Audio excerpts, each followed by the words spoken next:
Bon, alors déjà, je me présente, Cécile Sénatiempo. Je suis présidente de l'Alliance des collectivités en faveur de la qualité de l'air et je suis aussi conseillère métropolitaine déléguée à la qualité de l'air à la métropole de Grenoble. Je suis très heureuse de vous avoir tous autour de vos ordinateurs aujourd'hui. Je veux commencer par les remerciements habituels déjà envers les participants et les participantes, mais surtout, j'allais dire, envers les intervenants et les intervenantes, parce que sans vous, ce webinaire n'aurait pas pu avoir lieu. Et pourtant, on va aborder aujourd'hui un sujet hyper important et je vais vous expliquer pourquoi à l'Alliance, on a pensé qu'il était important de discuter, de partager sur la mobilité périurbaine et notamment sur comment on peut développer des dispositifs pour aller à une mobilité plus juste et plus accessible. Aujourd'hui, on voit bien que la dépendance à la voiture individuelle n'est pas la même selon qu'on habite en ville, en zone périurbaine ou en zone rurale. Et pourtant, les villes se sont construites de façon à ce que tout ce qui est l'accès aux soins, à la culture, aux loisirs, souvent l'emploi aussi, se centralise dans les villes. Les gens ont pris l'habitude depuis plusieurs années à vivre en dehors des villes, dans des zones un peu plus éloignées, où il n'y a pas forcément de transports en commun qui se sont développés en parallèle. Et du coup, ben, les habitants des zones périurbaines et rurales sont très, très dépendants de la voiture. Ce qui fait qu'aujourd'hui, ça nous pose un vrai problème de qualité de l'air, hein, parce que si on veut améliorer la qualité de l'air de façon durable et significative, on peut pas se contenter d'agir sur les mobilités qu'en zone urbaine. Il faut aussi qu'on aille au-delà. Il faut qu'on arrive à ce que les gens se détachent un petit peu de leur véhicule individuel. Mais pour ça, il suffit pas de le dire. Il faut leur donner aussi des solutions alternatives. On peut pas attendre des gens qui n'utilisent plus leur voiture s'ils n'ont pas d'autre solution que d'utiliser leur voiture. Donc ces dernières années, il y a eu beaucoup de choses qui ont été faites sur les villes, dans les grandes villes hein, surtout, et dans les métropoles. Sur les zones urbaines et périurbaines et rurales, c'est déjà un petit peu plus compliqué. Et nous, aujourd'hui, bah, on propose à différents intervenants de venir nous expliquer comment ça se passe dans les faits, quels leviers on a aujourd'hui, quels leviers auraient les collectivités pour pour améliorer cette dépendance à la voiture pour les personnes qui vivent en dehors des villes, mais qui pour autant rentrent dans les villes pour le travail, les questions de santé, les questions de loisirs, etc. Et ce qui me paraît important sur ce webinaire, mais aussi de façon générale sur les webinaires qu'on organise à l'Alliance, c'est d'avoir un travail avec les collectivités, mais d'avoir des regards extérieurs d'associations qui sont proches des habitants et qui peuvent nous dire ce qu'ils voient sur le terrain, ce qu'ils envisagent, ce qui leur paraît cohérent ou pertinent comme solution à mettre en place et puis aussi qui nous aide à faire des diagnostics sur la situation. Voilà, je veux pas être plus longue. Je vous propose, si tout le monde est d'accord, qu'on commence. De mémoire, la première intervenante, c'est Daphné Chamard du Secours catholique, pardon. Je vous laisse, Daphné, vous présenter et Très bien, merci beaucoup, merci pour l'invitation. Donc en effet, moi je suis Daphné Chamard, je suis responsable de la transition écologique juste au Secours catholique, et on a notamment beaucoup travaillé sur les enjeux de mobilité. On va voir pourquoi. Et on a eu l'occasion de travailler largement avec l'Alliance des collectivités pour la qualité de l'air lors notamment de la sortie de notre rapport sur la question des zones à faible émission, pour travailler à la fois sur les enjeux de mobilité pour tous et en même temps d'une mobilité qui est durable, pour le dire de manière assez rapide. Et donc l'enjeu pour moi aujourd'hui, c'est un peu de vous présenter les enjeux d'un point de vue de la précarité mobilité, ou en tout cas les enjeux sociaux autour de la mobilité, à travers ce qui est notre prisme, nos cours, c'est-à-dire la parole des personnes. Et donc peut-être voilà vous redire un peu comment on travaille sur le sujet et puis ce qu'on observe sur le terrain. Lorraine, si tu veux, je te laisse avancer. Voilà, donc effectivement, au Secours catholique, vous nous connaissez probablement, mais peut-être vous vous dites, mais pourquoi le Secours catholique vient nous parler de mobilité? Donc, on est une association reconnue d'utilité publique qui accueille chaque année 1 million de personnes en situation de précarité, et on vise à lutter contre toute forme d'exclusion, d'inégalité et de pauvreté. Et il est vrai que les bénévoles du Secours catholique viennent pas forcément à la base pour travailler sur les enjeux de mobilité, et pourtant, en fait, on se rend rapidement compte que l'absence de mobilité est un vrai frein à la sortie de la précarité, et que finalement, des problématiques de mobilité des plus précaires existent depuis longtemps. Elles ont été récemment mis un peu plus en devant de la scène, notamment avec la LOM, on a parlé de la mobilité solidaire, et puis avec les ZFE, où on a beaucoup parlé en fait justement des problématiques d'exclusion potentielle de la ZFE pour les plus précaires.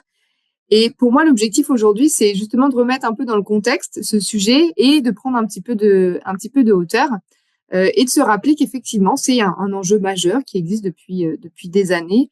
Il y a 10 ans, on faisait notre rapport statistique, alors qu'il y a un rapport qu'on publie tous les ans, justement sur les problématiques de mobilité des personnes, avec une première difficulté qui était rencontrée, qui était en fait simplement les personnes n'ont pas les moyens de se déplacer à la hauteur de leurs besoins. Soit parce que ils n'ont pas les moyens de se payer la voiture, hein, c'est le cas de la moitié des personnes qu'on accueille au Secours catholique, soit parce que ils viennent nous voir justement pour des bons carburants, pour leur permettre en fait de mettre du carburant dans leur véhicule pour pouvoir se rendre dans les lieux, que ce soit le travail, la santé, etc. En tout cas pour des motifs contraints. Et cette enquête, il y a 10 ans, elle montrait déjà aussi une conséquence importante qui était la question de l'isolement et une forme d'assignation à domicile pour les personnes qui n'avaient pas d'autre choix, n'avaient pas de solution de mobilité. Et ça, pour nous, c'est vraiment important à prendre en compte. C'est vraiment de se dire que le système de mobilité actuel qu'a décrit Cécile, il faut aussi se dire qu'en fait, il génère des renoncements importants pour une grande partie de la population. Et on va le voir juste après. C'est pas juste quelques personnes, mais ça concerne énormément de personnes, et ça concerne les différents champs de la vie, que ce soit l'accès à l'emploi. On a plusieurs statistiques, une statistique qui est très ancienne qui dit qu'il y a un quart des personnes qui a déjà refusé un emploi, une formation, faute de pouvoir s'y rendre. Aussi des enjeux d'accès aux soins, ça nous rencontre beaucoup dans les territoires ruraux ou périurbains, notamment des personnes âgées qui ne peuvent pas accéder notamment aux soins pour des consultations de médecins spécialistes, parce que maintenant, le spécialiste se trouve au CHU qui est à 50, 40, voire plus de kilomètres, et que ça, c'est inaccessible pour ces personnes. Et puis aussi, voilà, c'est des problématiques d'accès aux droits, des personnes qui témoignent aussi de leurs difficultés de se rendre, par exemple, à l'agence de France Travail, ou encore plus maintenant dans le cadre du RSA conditionné, où en fait, on voit qu'on demande aux personnes de faire des activités, mais encore faut-il avoir les moyens de se payer le déplacement. Enfin, voilà, en tout cas, se redire que tout ce système qui est aujourd'hui très centré sur la possession individuelle du véhicule, et en disant ça, c'est pas du tout pour pointer du doigt ou pour mépriser ce mode, c'est simplement pour se dire qu'en fait aujourd'hui, il génère des situations de renoncement et surtout des difficultés pour les personnes en précarité. Et là où on voit que finalement pouvoir se déplacer, c'est pas juste une question d'infrastructure, mais c'est aussi une condition de dignité et d'inclusion de l'ensemble de la société. Et c'est la raison pour laquelle au Secours, on essaie d'agir tant sur le terrain avec différentes actions, comme vous avez pu voir là sur le premier slide, notamment sur le transport solidaire, des ateliers vélo, etc., mais aussi sur du plaidoyer, parce qu'il nous semble important de remonter la parole de terrain et de se rendre compte qu'en fait, changer de système de mobilité, c'est un enjeu bien sûr environnemental, on va largement en parler, c'est un enjeu de qualité de l'air, mais c'est aussi un enjeu d'inclusion et un enjeu social. Alors vous le verrez dans ma présentation, j'ai mis ici et là des petits verbatims, puisque dans les rapports, nous, ce qu'on veut faire vivre, c'est faire remonter la parole de terrain. Et donc, ça nous semble important aussi de se rendre compte de ce que c'est d'être du quotidien des personnes qu'on accueille. Et un point qui me semble important à préciser, c'est bien de se rappeler que sur ce sujet de la mobilité, en fait, quand on se retrouve avec des difficultés, notamment pour accéder à un véhicule, en fait, finalement, tout le monde peut être concerné. Mais quand on est pauvre, c'est pire. Et c'est vraiment de là aussi que on veut porter ce plaidoyer et qu'on porte une vision en se disant la mobilité, en partant des besoins des plus précaires, c'est aussi travailler sur le bien commun et au service de tous. Et c'est aussi un enjeu de cohésion et de démocratie dans les territoires. Là où vous voyez sur la deuxième verbatim que j'ai mis là, une personne qui témoignait en fait de sentiments d'abandon et de relégation, qui nous disait voilà, nous on nous a tout enlevé, les administrations, les banques ont disparu. Si on veut quelque chose, en l'occurrence, il faut aller à Ruffec, à Niort, Est-ce qu'on pense aux gens qui n'ont pas de véhicule? Et puis voilà, donc en tout cas, se redire que ça aussi, ça participe à comment on fait société. Alors pour rentrer un peu plus dans le détail, Lorraine, si tu veux bien changer de slide, ça concerne les plus précaires, mais plus globalement, vous avez sûrement entendu parler de cette notion de précarité mobilité qui a été développée il y a quelques années, qui vise justement à objectiver ces problématiques de mobilité pour l'ensemble de la population. Alors cette étude, elle n'est pas du Secours catholique, elle est menée par WeMove et pour sa première version en partenariat avec la Fondation Nature Homme.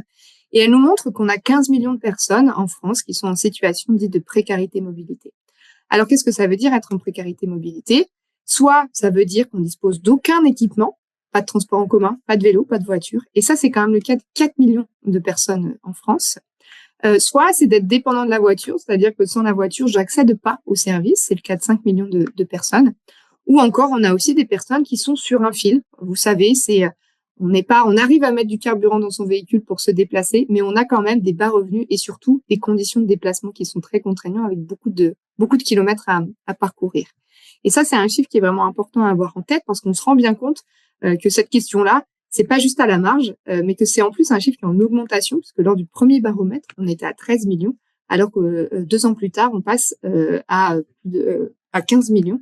Donc, vous voyez, sur ces dernières années, ça augmente. Et c'est pas sans lien avec l'augmentation du prix du carburant, puisque le poste des déplacements est le poste qui a le plus augmenté entre 2017 et 2022, même devant l'énergie et l'alimentation, alors que c'est plutôt ces enjeux-là qui ont été mis en avant.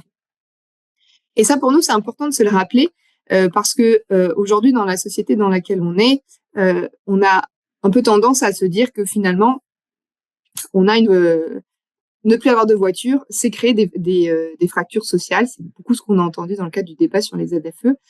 Nous, ce qu'on voit surtout, en fait, sur le territoire, sur le terrain, c'est que la dépendance à la voiture, elle crée déjà des fractures sociales, puisqu'il faut bien se rappeler qu'en France, aujourd'hui, tout le monde n'a pas de voiture et que le taux de motorisation des plus modestes, du premier quartile, il est de 60%. Et donc, en fait, c'est quand même une réalité importante pour un certain nombre de personnes qu'on accompagne. Et puis enfin, ce qui me semblait important à se redire sur un panorama un peu général, c'est bien de se dire que quand on parle de mobilité pour tous, on parle pas uniquement d'infrastructure, on parle pas uniquement de capacité financière, on parle aussi de comment on permet à tous d'accéder et de savoir utiliser les dispositifs. Et ça, c'est un peu important à bien se dire que, en tout cas, il nous semble important d'avoir en tête ce triptyque quand on travaille sur des solutions de mobilité inclusive et durable. À la fois, il nous faut des infrastructures de transport en commun qui permettent à plus de personnes de se déplacer parce que c'est moins coûteux, parce que c'est meilleur pour la planète et pour la qualité de l'air. Donc, des infrastructures qui sont adaptées et accessibles, des capacités financières qui sont suffisantes, là où on voit, comme on l'a dit juste avant, que aujourd'hui la voiture c'est un gouffre pour beaucoup de personnes, mais aussi en fait des dispositifs d'accompagnement pour permettre aux personnes de changer de mobilité. Et ça, c'est aussi un sujet important pour nous parce qu'on voit il existe parfois des dispositifs, si je prends l'exemple des voitures électriques par exemple, des primes à la conversion ou qui existaient avant, qui n'existent plus, mais en tout cas quand ça existait, c'était intéressant, ou du leasing social par exemple, mais aujourd'hui qui peuvent être très peu mobilisés par les personnes en situation de précarité parce que ça passe pas par les bons canaux, parce que il faut faire l'avance des frais.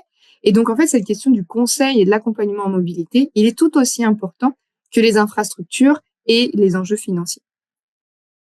Alors pour terminer et pour continuer à avancer, je vous propose de faire un zoom spécifique sur les territoires périurbains puisque c'est le thème de notre webinaire.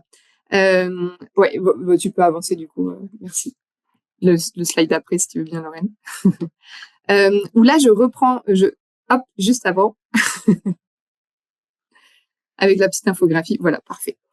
Donc je reprends toujours les chiffres de ce baromètre avec cette fois-ci vraiment un zoom sur ces territoires. Quand on a comparé les chiffres, on voit que on a plus de 5 millions de personnes qui sont en situation de précarité mobilité sur ces territoires-là en particulier, avec une très forte dépendance à la voiture. C'est ce que vous voyez sur la petite infographie de droite. Donc ça, c'est les informations génériques pour l'ensemble de la population. Et toujours dans ce baromètre, on a 6% des répondants qui ont déclaré utiliser les transports collectifs de façon quotidienne. Donc vous voyez l'utilisation de la voiture, des transports en commun qui est très faible. Moi, ce qui m'intéresse particulièrement, en tout cas avec ma casquette, c'est aussi de voir qu'on a 1 personne sur 4 qui n'estime n'avoir aucun service de mobilité à proximité. Et surtout, des problématiques de mobilité qui touchent en priorité les plus précaires, puisque cette étude a aussi croisé des données entre des populations, des catégories socioprofessionnelles, et on voit qu'on a seulement 32% des ouvriers qui ont le choix dans leur mode de transport, ce qui est d'autant plus marqué par rapport au cadre où on est à 46%. Et ça, comme on se l'est dit, ça engendre des renoncements importants.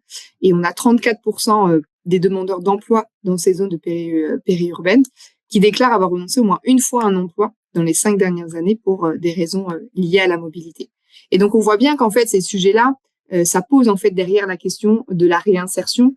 Et ça pose aussi la question de comment on permet à tous de sortir aussi de la précarité. Pour avancer et pour continuer, nous, ce qu'on a travaillé sur, voilà, ce qu'on a voulu travailler dans notre rapport sur la mobilité dans les territoires ruraux et périurbains, c'est aussi d'essayer de comprendre pourquoi on en était là. Alors Cécile a posé quelques éléments et je serais très très loin d'être exhaustive puisque c'est pas l'objet, mais il me semblait important de se redire que on en est là parce que il y a aussi des choix qui ont été faits, notamment en matière d'aménagement du territoire, et qu'aujourd'hui les statistiques montrent bien que les personnes ont de plus en plus de kilomètres à parcourir pour vous donner un chiffre, entre un habitant d'un territoire rural et un habitant d'un territoire urbain, c'est 33% de kilomètres en plus par jour qui sont à parcourir.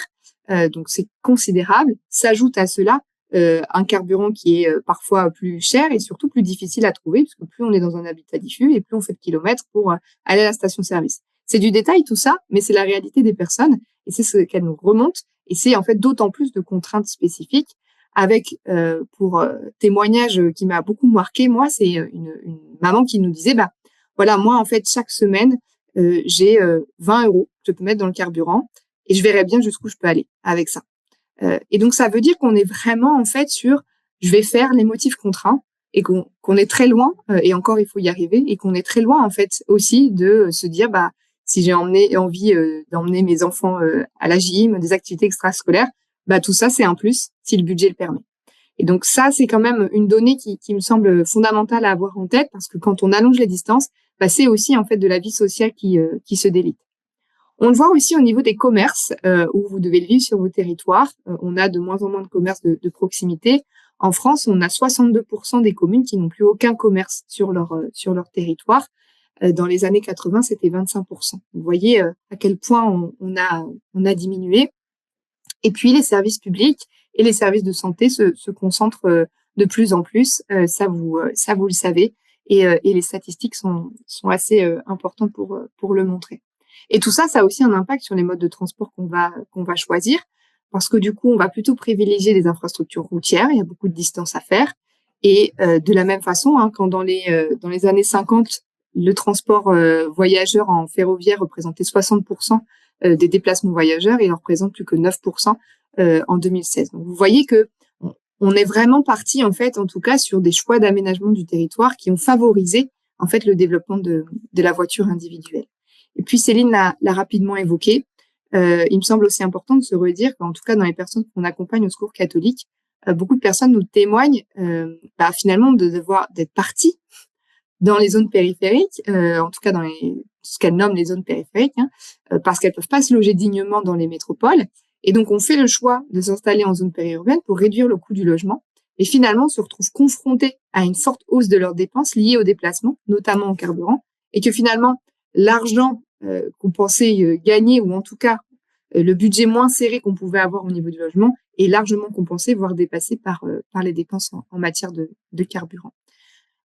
Et tout ça s'inscrit dans une offre de transport qui est peu adaptée. Et puis, il me semblait aussi important de vous partager le fait que souvent, les zones périurbaines sont un peu les angles morts de l'action publique, avec soit des politiques qui sont très centrées sur les grandes métropoles, soit de plus en plus maintenant, on voit des appels à initiatives alors qui sont bienvenus, mais largement insuffisantes dans les territoires ruraux, et que finalement, on oublie un peu ceux du milieu.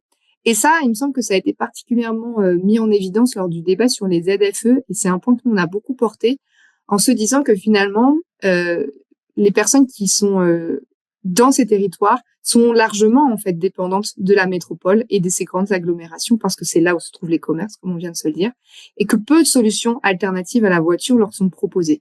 Et donc pour nous, il y a un vrai enjeu de travail, de coordination entre les métropoles, les grandes agglomérations et les Comcom qui se trouvent à côté parce que les personnes ne vivent pas dans les frontières administratives, mais elles vivent bien dans des bassins de vie.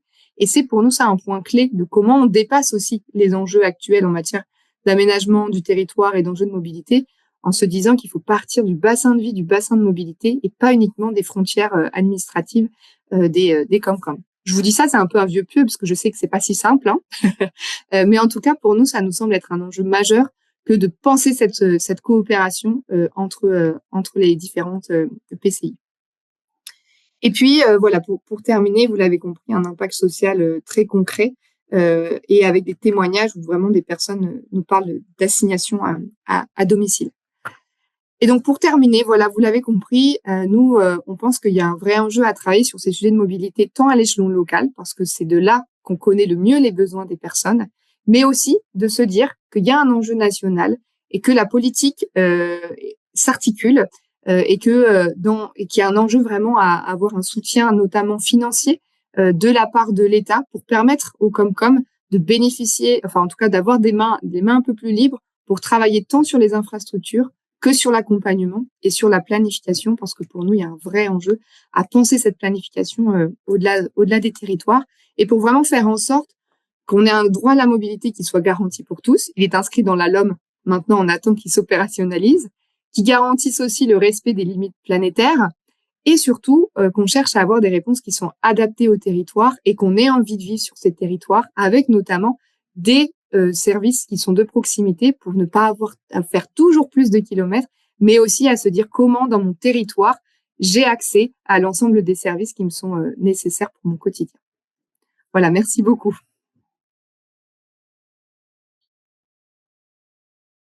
Merci à vous, Daphné, pour cette présentation qui, en même temps, est pas très éloignée du ressenti, en tout cas personnellement, que j'avais de la situation, mais qui en même temps est effrayante quand vous donnez les chiffres. Moi, je vais juste donner un tout petit exemple de ce qui se passe sur le territoire grenoblois, qui peut peut-être inspirer et qui, certes, n'est pas complètement satisfaisant, mais c'est un début. On a un syndicat de mobilité de déplacement qui était la métropole de Grenoble et qui aujourd'hui s'est étendu à deux Comcom limitrophes de la métropole. Ce qui fait qu'aujourd'hui, avec le même ticket de bus qui doit être autour de 2,50 €, enfin avec des tarifications solidaires, donc le ticket unitaire est à 2,50 €, mais vous pouvez bénéficier de tarifications solidaires. Vous pouvez vous déplacer sur l'ensemble de la métropole, mais aussi sur les deux Comcom qui sont limitrophes, donc qui sont le Pays Voironnais et le Grésivaudan pour ceux qui connaissent un peu, mais qui sont du coup assez éloignés du cœur de la métropole. Voilà, c'est un début. Je pense qu'on a encore beaucoup à faire, mais ça montre qu'en fait, effectivement, comme vous le dites, quand il y a une volonté politique et elle peut partir de la collectivité et des métropoles, il y a des choses qui peuvent être faites. Mais après, moi, j'avoue que tout ce que vous nous avez raconté là, ça m'a fait fortement penser à un podcast que j'ai écouté ces derniers jours, que je vous invite à écouter parce qu'on parle beaucoup de mobilité sur la ruralité, qui est sur France Inter en ce moment. Et en fait, effectivement, tout ce que vous dites, c'est le quotidien de millions de personnes. Et j'avoue que des fois, moi, je me trouve un peu désemparée face à ce constat-là, de voir tout ça et de se dire qu'est-ce qu'on peut faire. Mais bon, voilà mon ressenti personnel. Est-ce qu'il y a des questions ou des réactions par rapport à ce que vient de nous présenter Daphné?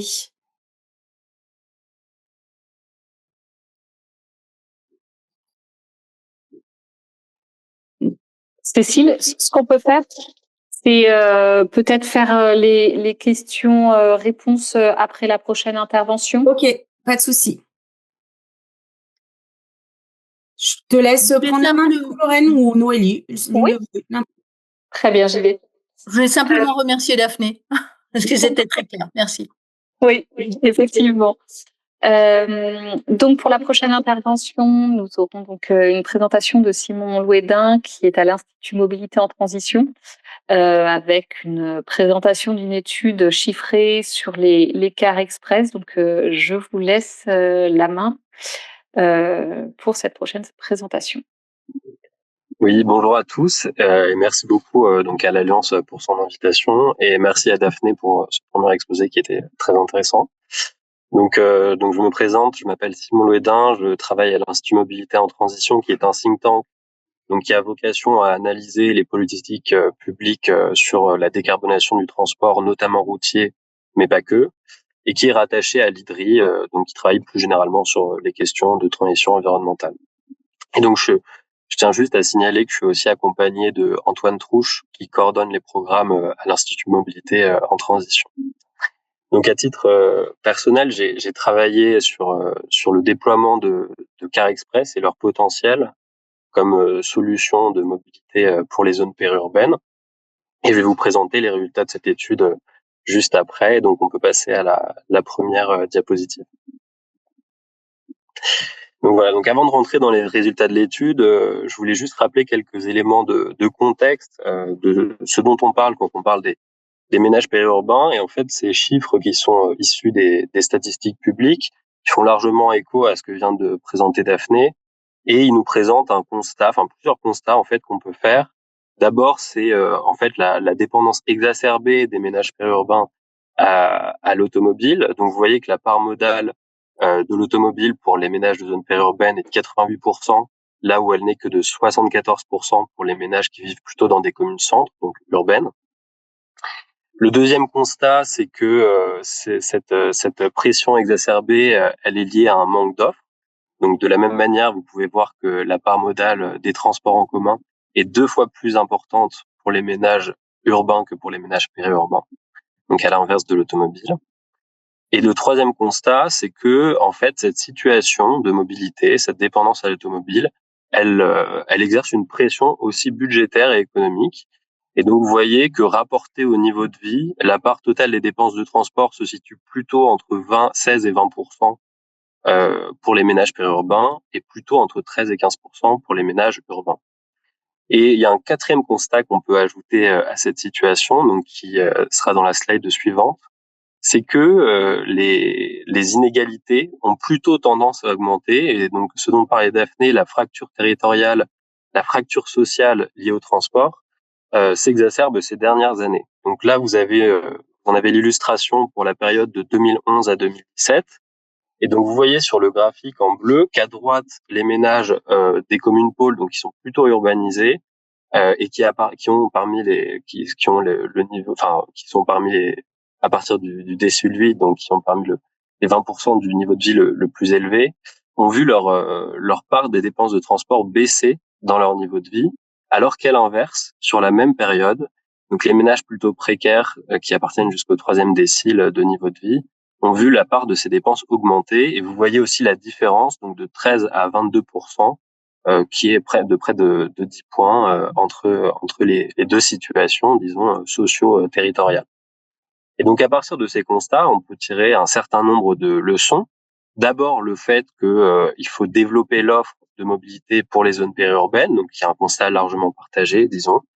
Le deuxième constat, c'est qu'en fait, au-delà d'être un impératif écologique, eh bien, ça devient aussi un impératif de justice sociale, puisque cette fracture, disons, territoriale, qu'on appelle parfois territoriale, elle peut avoir une influence sur la perception des individus qui vivent en zone périurbaine et qui peuvent remettre en cause l'impératif de transition écologique du fait qu'ils ne sont pas servis par cette transition, qui ne donne pas de moyens de report modal. Donc c'est un point important puisque ça peut favoriser ou non le backlash écologique. Voilà.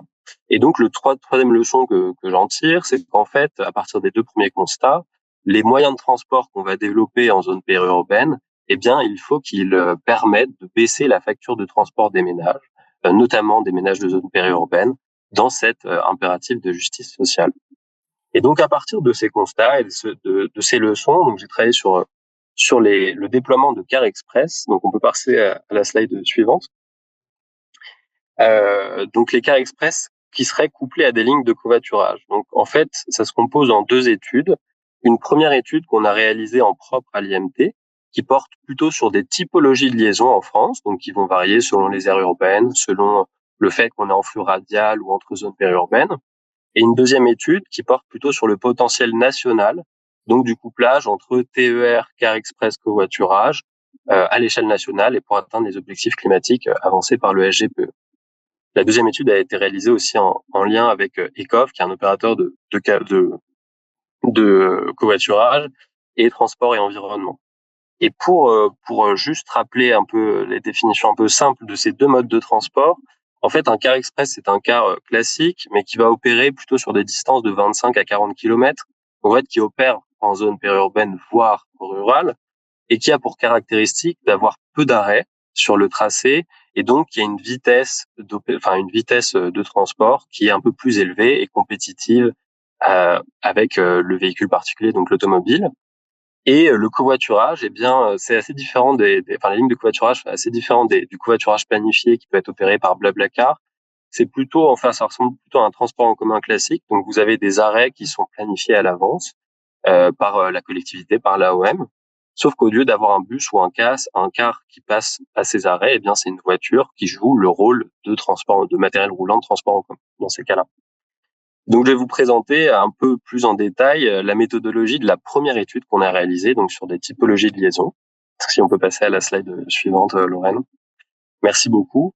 Donc, en fait, cette étude est partie d'une question assez simple qui était est-ce que la mise en place d'une ligne de car express a un impact positif pour l'usager par rapport au fait de prendre une automobile? Est-ce qu'elle a un impact environnemental? Elle permet d'éviter des émissions de CO2?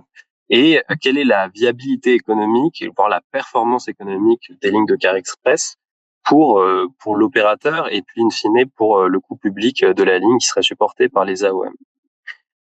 D'un point de vue méthodologique, en fait, j'ai rappelé assez rapidement la méthode qu'on a suivie ici. Donc, en fait, il s'agit d'une modélisation. On a réalisé des simulations sur différentes typologies de liaisons. Donc, en fait, les liaisons, elles vont varier selon qu'on se situe sur voie rapide ou sur voie départementale, selon qu'on est dans des aires urbaines qui sont plus ou moins grandes, donc en Île-de-France, dans des agglomérations de plus d'1 million d'habitants comme Lille, Marseille, Lyon, des grandes agglomérations, donc plutôt Rennes, Nantes, Strasbourg, ou des petites agglomérations, et aussi selon des types de flux, donc soit de la périphérie vers les centres, en radial, ce qu'on appelle en radial, soit entre zones périurbaines. Et ces simulations, elles vont consister à comparer pour l'usager 3 modes de transport différents. Soit l'usager peut réaliser sa liaison en car express avec un moyen de transport en commun plutôt urbain pour relier son point d'intérêt. Soit il peut utiliser une voiture et un transport en commun en site propre. Soit il peut utiliser sa voiture de bout en bout pour relier sa destination. Donc on compare aussi des modes de tarification différentes pour les transports en commun, donc plate, kilométrique et par abonnement. Et on va venir regarder 3 grands résultats. D'abord, le coût généralisé, qui est en fait la somme du coût monétaire pour l'usager et du coût temporel qui est monétarisé. Donc on valorise monétairement le temps. Le deuxième output qu'on va regarder, c'est la performance économique via le rapport entre les recettes d'exploitation de la ligne et les dépenses d'exploitation. Et donc, en fait, in fine, vous avez aussi le coût public qui est donc 1- sur le R sur D.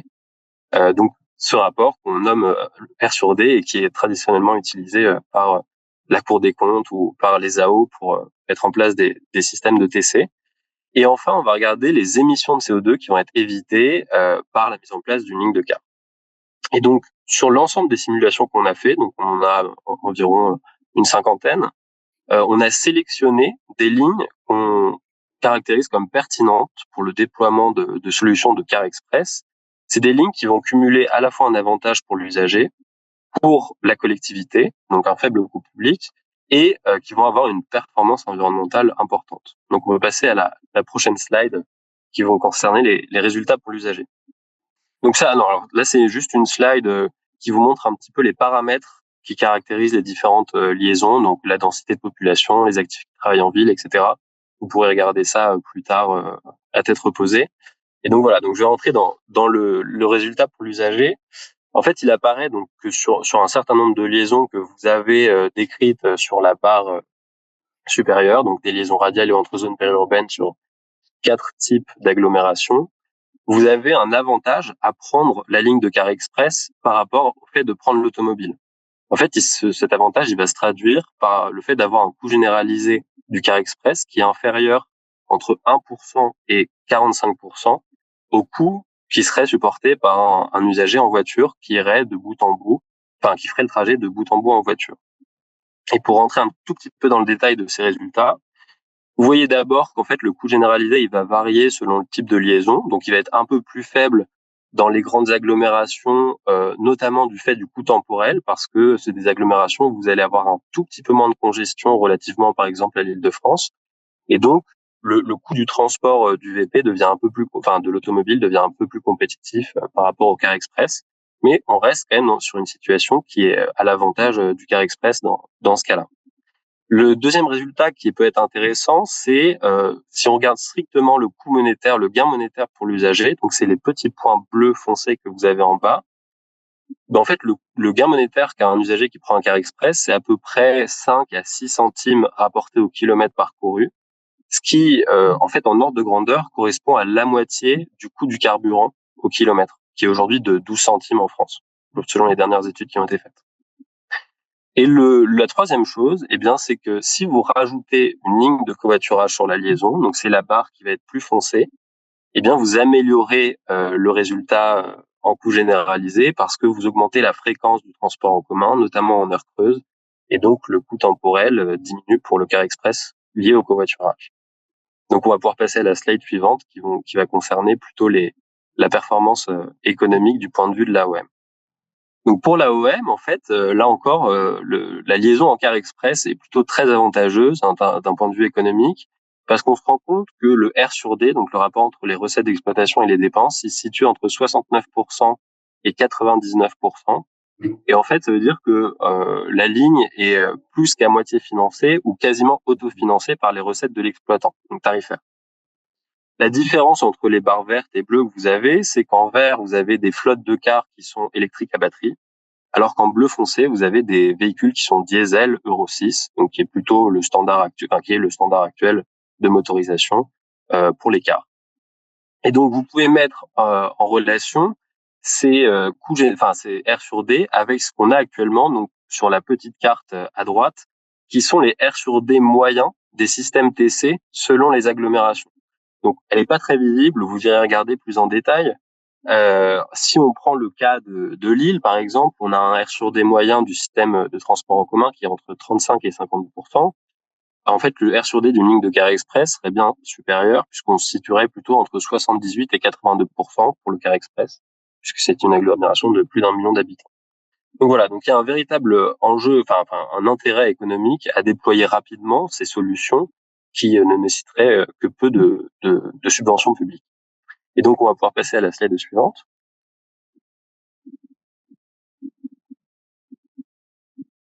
Ah, Lorraine, ouais, très bien, merci beaucoup. Donc là, je vais pas passer beaucoup de temps parce que j'y reviendrai ensuite, mais en fait, vous avez aussi évidemment des gains d'émissions qui vont se situer par ligne par an entre 0,5 tonnes de CO2 et 1,6. Ce qui est important, c'est de voir que ces émissions évitées, elles vont varier selon les hypothèses de report modal qu'on prend, donc qui sont précisées dans les cases plutôt à droite, à gauche du graphique. Mais ce qui est aussi important de comprendre, c'est qu'on pourrait augmenter les émissions évitées de 20% en utilisant un car électrique à batterie. Et comme vous l'avez vu auparavant, c'est pas une solution très coûteuse pour l'AOM en termes de déploiement. Aujourd'hui, il y a un surcoût en coût total de possession qui est d'environ 6% d'un véhicule électrique par rapport à un véhicule thermique. Mais à l'horizon 2028, ce surcoût, il devrait en fait ne plus exister et le véhicule électrique devrait être à l'avantage de 3%, enfin devrait être de 3% moins coûteux qu'un véhicule thermique. Donc voilà, et je reviendrai sur les émissions sur l'aspect plutôt national. Donc on peut passer à la slide suivante. Donc slide sur laquelle vous avez résumé les liaisons qu'on a finalement sélectionnées comme pertinentes, qui sont décrites donc en radial ou entre zones périurbaines, et les types de liaisons considérées selon les aires urbaines. Ce qui est intéressant, c'est de voir que si on regarde le gisement potentiel de flux de déplacement que ça représente en France, aujourd'hui, ces liaisons-là, c'est 25% des kilomètres voyageurs qui sont du quotidien. Donc en fait, vous avez vraiment un gisement important sur lequel vous pouvez mettre en place des lignes de car express qui seraient efficientes pour l'usager, efficaces d'un point de vue économique pour l'AOM et qui permettraient d'éviter des émissions de CO2. La deuxième chose, c'est qu'on voit que la structure de ces flux, elle est plutôt corrélée à une offre de car express. Donc c'est pas une solution absurde de mettre un car express sur ces flux. Pourquoi? Parce que ça va plutôt être des flux qui vont être domicile-travail. Donc vous voyez en radial en Ile-de-France, par exemple, 38% des déplacements qui sont faits, c'est du domicile-travail. Donc c'est plutôt en adéquation avec une offre de car express qui est avec une fréquence plus importante en heure de pointe et avec peu d'arrêts sur le tracé. Et on peut passer à la slide suivante. Et donc voilà, donc je reviens sur la question des émissions de CO2 évitées, la question écologique qui est évidemment fondamentale. Donc cette question, on peut plutôt l'appréhender via la deuxième étude qu'on a fait avec Transport et Environnement et ECOV, et qui consiste en fait à cartographier aujourd'hui les flux sur lesquels on pourrait rajouter un petit peu de TER, on pourrait rajouter des lignes de car express et des lignes de covoiturage. Et donc, on postule que on pourrait doubler la part modale de ce qu'on appelle les transports express, donc passer de 10% à 22%, enfin 11% à 22%, qu'on pourrait capter plus d'habitants qui seraient desservis par ces communes. Donc, c'est à peu près 23 millions d'habitants qui habiteraient dans une commune dans laquelle il y a un arrêt de transport express. Et que, en fait, on pourrait éviter 3,75 millions de tonnes de CO2 par an, ce qui correspond aux objectifs fixés par le SGPE pour le report modal et pour le covoiturage. La question qui vient, c'est est-ce que déployer ce système, c'est coût efficace? Est-ce que c'est un investissement trop important pour l'État ou pour les AO? Une question est légitime, évidemment. En fait, en termes de coût de déploiement, on va se situer à un peu plus de 9 millions d'euros par an, 9 milliards d'euros par an, pardon. Mais on a mis ces coûts, dont 3 milliards qui sont déjà engagés pour le TER. Donc en réalité, c'est des coûts qui sont prévus dans les budgets de l'État actuellement.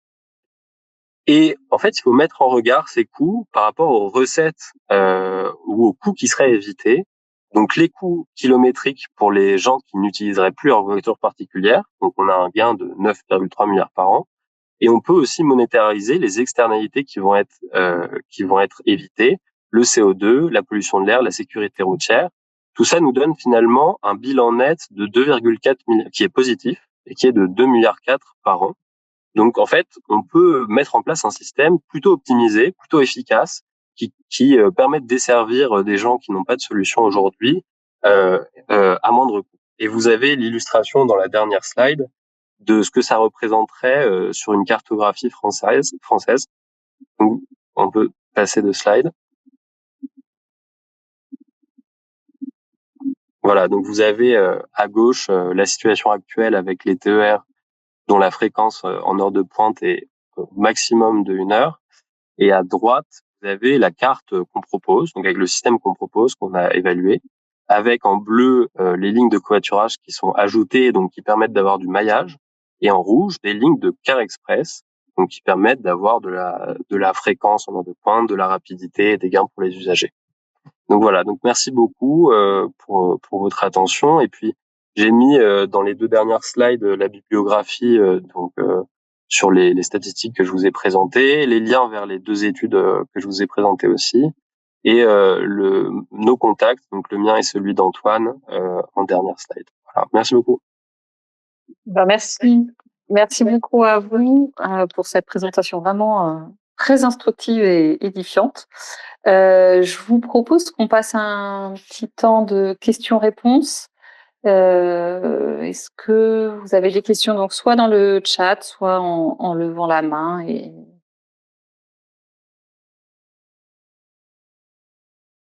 Oui, je vois qu'Anne Révérend a Oui. une question.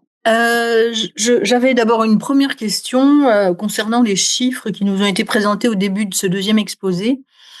On a des chiffres avec des périodes de comparaison, enfin de 2011 à 2017, mais 2017 c'est il y a 10 ans quoi. Enfin, pardon. 2017 c'est il y a quasiment 10 ans, donc est-ce que est-ce qu'on n'a pas des chiffres plus récents, et surtout que les choses ont beaucoup évolué ces dernières années, donc je me demande quelle est la fiabilité. Ma deuxième question, c'est, on parle beaucoup de Car Express, de communautés de communes ou d'agglomérations, pas de métropole qui sont des autorités organisatrices. Est-ce que on n'a pas parlé du tout de la responsabilité des régions en matière de TER et voilà.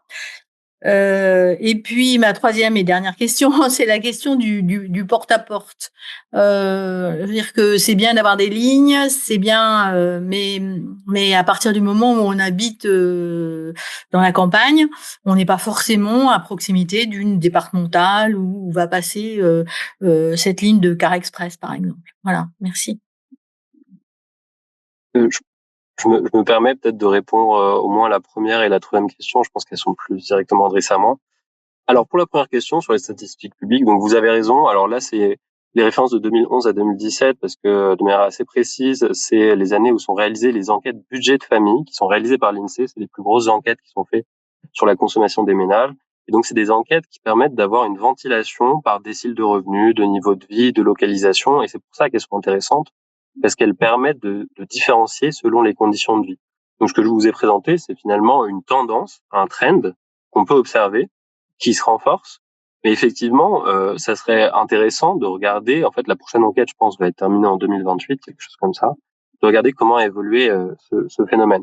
Ce qu'on sait, c'est aussi ce qu'a rappelé Daphné, c'est qu'en fait, sur ces dernières années, en moyenne, la part du carburant a augmenté dans les dépenses de transport. Et donc, en fait, vous avez déjà un fait stylisé qui parle de lui-même en disant ça, puisqu'en fait, comme on sait que les habitants de zones périurbaines et rurales consomment un peu plus de carburant, vous voyez que si en moyenne ça a augmenté, pour ces habitants-là, ça a encore plus augmenté. Donc voilà. Mais évidemment, vous avez raison, c'est tout à fait intéressant et c'est tout à fait pertinent de rappeler aussi qu'il y a une nécessité à avoir les données les plus actualisées. Et la troisième question, du coup, qui porte sur le maillage en fait territorial de ce système, qui est une question en fait fondamentale parce que évidemment le report modal va s'enclencher aussi parce que le transport en commun est à proximité. Il y a une question juste matérielle. On va pas faire 10 minutes pour prendre un Car Express. Et en fait, c'est pour ça que nous, ce qu'on a analysé, c'est un couplage entre à la fois le TER, mais aussi Car Express et covoiturage. En fait, ce qu'on pense, après avoir réalisé ces deux études, c'est que c'est en couplant ces moyens de transport et en faisant un système qui fonctionne bien, dont les interactions fonctionnent bien entre elles, on peut avoir du report modal. En fait, c'est la situation que vous avez de manière très prosaïque en zone urbaine.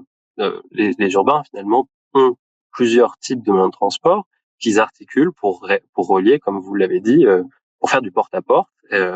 Et en fait, l'idée, c'est de refaire la même chose au-delà des zones urbaines. Donc, tout à fait d'accord avec ce que vous avez dit, c'est essentiel. La deuxième question, donc peut-être que je vais laisser aussi Daphné en parler. Voilà, moi j'ai pas grand-chose à dire. Pour le coup, c'est une question plus de gouvernance, donc qui porte moins sur les études qu'on a fait. Évidemment, il y a un rôle fondamental parce qu'il y a le versement de mobilité régionale qui a été instauré. C'est des sommes très importantes. Les contrats plan État-région qui doivent aussi être avancés. C'est des questions fondamentales, mais je vais peut-être laisser Daphné répondre si elle a des éléments en tête. Oui, bah c'est sûr que là, en plus, comme on parle de maillage, enfin en tout cas la compétence sur les TER, elle est aujourd'hui portée par les régions et donc je pense qu'il y a un enjeu effectivement. Enfin, en tout cas, nous, la façon dont on voit le sujet, c'est vraiment de se dire effectivement l'échelon le plus pertinent pour penser les besoins de mobilité, c'est effectivement la WEM, enfin ou en tout cas la Comcom quand elle a pris la compétence. Mais pour autant, on parle de la région et nous, ce qu'on observe, c'est qu'en fait, le département, il a aussi un rôle à jouer. Alors, il n'a pas de compétences mobilité en tant que tel, mais par contre, il a quand même des compétences en matière de solidarité, en matière d'accompagnement des personnes. Et il me semble qu'il y a un outil qui a été assez peu développé et qui est proposé dans la LOM, hein, comme tant d'autres, mais en tout cas qui est la mise en place des plans d'action mobilité solidaire sur les territoires qui doivent être copilotés par les départements et les régions, justement sur des bassins de vie, en partenariat du coup avec les acteurs, notamment avec Pôle Emploi, France Travail, avec les acteurs de solidarité, justement pour penser en fait ces besoins de mobilité à l'échelon des bassins de vie. Et donc c'est vrai qu'on a un peu tendance à oublier l'échelon régional et pourtant je pense qu'il a une place fondamentale. Et puis aussi se rappeler qu'on n'a que 53% des Comcom qui ont pris la compétence mobilité. Et donc ça veut dire que dans 47% des cas de Comcom, c'est la région qui est censée être l'AOM. et donc qui est censé être là pour accompagner les besoins et le maillage très fin et local des citoyens dans leurs problématiques quotidiennes de mobilité. Et donc tout ne se joue pas effectivement à l'échelon de la Comcom, mais la région a un vrai rôle, même s'il est difficile, il me semble, dans un certain nombre de territoires de jouer, enfin en tout cas, il est très peu joué pleinement, il me semble. Merci beaucoup. Merci. Est-ce qu'il y avait d'autres questions pour ces 2 premières interventions? Alors, s'il n'y en a pas, je vous propose qu'on poursuive. Je tenais à vous remercier donc tous les 3 pour vos interventions. Je crois qu'on doit libérer Daphné également. Donc, un grand merci. Et on va pouvoir passer à la suite des interventions. Donc, on va poursuivre avec Maxime Veil, qui est donc chef du service mobilité au pôle d'équilibre territorial et rural Célestat Alsace Centrale, pour aborder la question du transport à la demande comme solution de mobilité pour tous et toutes en territoire périurbain et rural. Merci. Bonjour à toutes et à tous. Outre la question du TAD, qui est un peu la finalité, c'est aussi pour parler de quelque chose qui a été déjà introduit d'ailleurs par Daphné tout à l'heure. C'est l'idée d'organiser les mobilités, non pas à l'échelle d'une communauté de communes, mais d'aller un peu au-delà, d'aller à l'échelle du bassin de mobilité. Donc c'est pour ça qu'aujourd'hui sur notre territoire, c'est le PETR qui est devenu AOM. Donc voilà, pour parler un peu du territoire rapidement, juste quelques caractéristiques un peu générales. Donc le PETR est composé de 4 comités de communes. Vous avez la communauté de communes du Ried de Markolsheim qui est à l'est, donc composé de 18 communes, de Célestat au centre 12 communes, et de 2 vallées vosgiennes, donc la vallée de Villers et le Val d'Argent. C'est un territoire qui est vraiment voilà, comme son nom l'indique, au centre de l'Alsace, et qui couvre vraiment l'Alsace d'est en ouest. Donc on est à la frontière allemande à l'est, et on est sur une des crêtes vosgiennes à l'ouest. Donc on a 52 communes en tout, quasiment 78 000 habitants, et vraiment au centre d'un axe nord-sud, donc entre Strasbourg et Colmar, avec notamment une ligne TER et une autoroute qui sont assez fréquentées. Et comme je disais, un axe est-ouest avec une dimension transfrontalière assez importante. On a pas mal de frontaliers, notamment dans l'est de notre territoire. Et c'est un territoire qui est assez varié dans ses formes. Donc on a Célestat, donc qui est un pôle urbain vraiment au centre. Mais d'un côté, on a la partie est, donc qui est vraiment le paysage d'open field traditionnel, donc avec des villages assez regroupés au milieu d'une zone agricole. Et on a des vallées vosgiennes qui, elles, sont assez particulières, avec un habitat beaucoup plus dispersé, avec des communes très petites, très rurales d'un côté, et pour le Val d'Argent, en tout cas, une dimension industrielle qui est très importante. Donc c'est vraiment un territoire qui est assez varié dans ses formes. Et le fait d'organiser les mobilités à cette échelle-là, c'est justement comment on réussit à mettre ensemble et à trouver une organisation commune à des territoires différents. Donc par rapport au déplacement, c'est sur la slide d'après, si vous voulez m'y repasser. Voilà. Donc je vous disais, l'idée c'est d'organiser la mobilité à l'échelle du PETR, donc des 4 communautés de communes. Ça vient d'un constat qui avait été fait lors de l'élaboration du PGD, du plan global de déplacement, qui datait de 2016, qui a identifié que 85% de l'ensemble des déplacements se faisaient à l'intérieur de ce territoire, à l'intérieur du territoire du PETR. Donc il y a, c'est comme ça qu'on définit vraiment le bassin de mobilité par définition.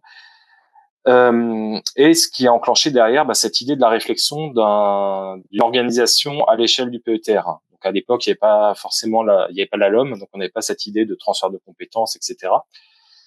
Mais cette idée à la base, donc il y a un peu plus de 10 ans et un peu moins de 10 ans, ça se heurtait, comme je disais, à des logiques assez différentes sur le territoire. On a dans le Val d'Argent, donc la vallée de Saint-Marie-aux-Mines, ce que vous avez sur la carte, on a c'est un territoire assez industriel, avec forcément en mutation, avec une population assez pauvre, et avec un pourcentage de ménages sans voiture qui est assez élevé. On a 20% de ménages qui n'ont pas de voiture à Sainte-Marie-aux-Mines, c'est des taux qui sont comparables à ce qu'on trouve dans des plus grandes villes, par exemple. On a donc cette part importante d'emploi industriel d'un côté, on a de l'emploi, on a une caractéristique un peu plus rurale dans la vallée de Villers, et on a aussi pas mal d'actifs sortants, notamment dans la partie est de notre territoire. Donc on a des flux vers Strasbourg au nord, vers Colmar au sud notamment. Donc il y a un bassin de mobilité défini parce qu'on a l'immense majorité des déplacements à l'intérieur de notre territoire, mais on a des réalités, si on zoome un peu, des réalités un peu différentes. Donc sur la slide suivante, s'il vous plaît. Donc cette idée, c'était d'organiser la mobilité à l'échelle du PETR, sachant qu'auparavant, avant le transfert, donc qui a été effectif au 1er janvier 2025, les 4 comités de communes étaient devenus AOM. Donc au sens de la LOM en 2021, chaque Comcom a pris la compétence AOM, mais avec un niveau d'offre différent. Par exemple, la communauté de communes de Célestat avait un réseau de transport en commun historique qui datait de 1999, mais les 3 autres communautés de communes avaient assez peu d'offres. Il y avait quelques systèmes de transport à la demande qui existaient, mais transport à la demande vraiment ciblés pour des personnes âgées ou des personnes à mobilité réduite. Donc là, au niveau national, la LOM a permis au PETR de prendre la compétence mobilité. Donc suite à ça et avec toujours cette idée d'une organisation au-delà des Comcom, il y a eu tout un travail qui a été mené à partir de 2021 pour aboutir à ce transfert de compétences et à faire du PETR Célestat Centrale une AOM. Donc c'est un travail qui a duré environ 2 ans. Donc avec pas mal de concertations avec l'ensemble des élus du territoire, donc des 52 communes, avec des simulations, avec notamment une simulation financière, parce que l'idée c'est que aussi le PETR en tant que même puisse lever le versant mobilité. C'est finalement c'est un peu la seule ressource qu'on aurait, parce que le PETR ne lève pas l'impôt des 15 syndicats mixtes aujourd'hui. Et ce transfert de compétences a été validé à l'automne 2023. Donc le transfert de compétences effectif au 1er janvier 2025, ce qui a laissé le temps à ce moment-là de lancer une procédure de délégation de service public pour construire un nouveau réseau de transport. Donc en fait, on s'est basé sur le réseau de transport qui existait à l'échelle de la Comcom de Célestat pour l'étendre sur les 3 autres comités de communes, donc avoir un réseau unifié. Et également, justement, comme je disais, de mettre en place le versant mobilité également au 1er janvier 2025 pour que le PETR puisse à la fois payer l'offre de transport et développer toute une politique de mobilité, les autres aspects d'une AOM, donc sur le vélo, le covoiturage, etc. Donc, si vous passez la suite. Donc, le 1er janvier 2025, donc on a un nouveau réseau qui est né, donc le réseau ELSA, qui, comme vous voyez, alors c'est un peu petit, mais vous pourrez consulter sur le site ELSA Mobilité, par exemple, si vous souhaitez voir un peu à quoi ça ressemble plus précisément. Un des principaux points qui avait été décidé au moment de cette création de réseau, c'est que l'ensemble des 52 communes devaient bénéficier d'une offre de transport. Donc, on a à la fois des lignes régulières qui sont axées autour de Célestat, de la ville-centre, précisément de la gare de Célestat, qui est une gare qui a 8000 voyageurs par jour, donc un pôle assez important. Donc des lignes régulières, mais aussi parmi ces lignes régulières, il y a une ligne un peu particulière, c'est la ligne D, qui justement va dans le Val d'Argent. Comme je disais, c'est un pôle, c'est un territoire assez industriel. Et comme le principe d'une vallée, on a une seule voie de communication, une seule route qui dessert 4 ou 5 sites industriels assez importants. On a plus de 1000 emplois industriels sur cet axe-là. Et ce qu'on a fait, c'est cette ligne D a été pensée avec des horaires adaptés aux travailleurs postés, aux travailleurs en 3-8, avec des horaires à 5h, 13h et 21h. Donc auparavant, il n'y avait pas d'offre à 5h et pas forcément d'offre à 21h. Donc l'idée, c'est on a travaillé avec ces employeurs pour arriver à créer une ligne à ces horaires-là, qui circule vraiment que à ces horaires-là, pour permettre aux salariés de se rendre à leur travail. Alors aux salariés déjà en place, mais également à des personnes qui étaient peut-être privées d'emploi faute de moyens de déplacement ou faute de ne pas avoir le permis de conduire, des apprentis par exemple. Et donc là, on a créé vraiment une offre spécifique pour ça. Là, comme je disais, on a également l'offre de TAD, donc pour les communes notamment qui n'ont pas de ligne régulière. Donc on a notamment les plus petites communes avec un fonctionnement un peu particulier, je détaillerai juste après, mais qui permet vraiment d'avoir une amplitude horaire très large sur la journée et de répondre au maximum de besoins.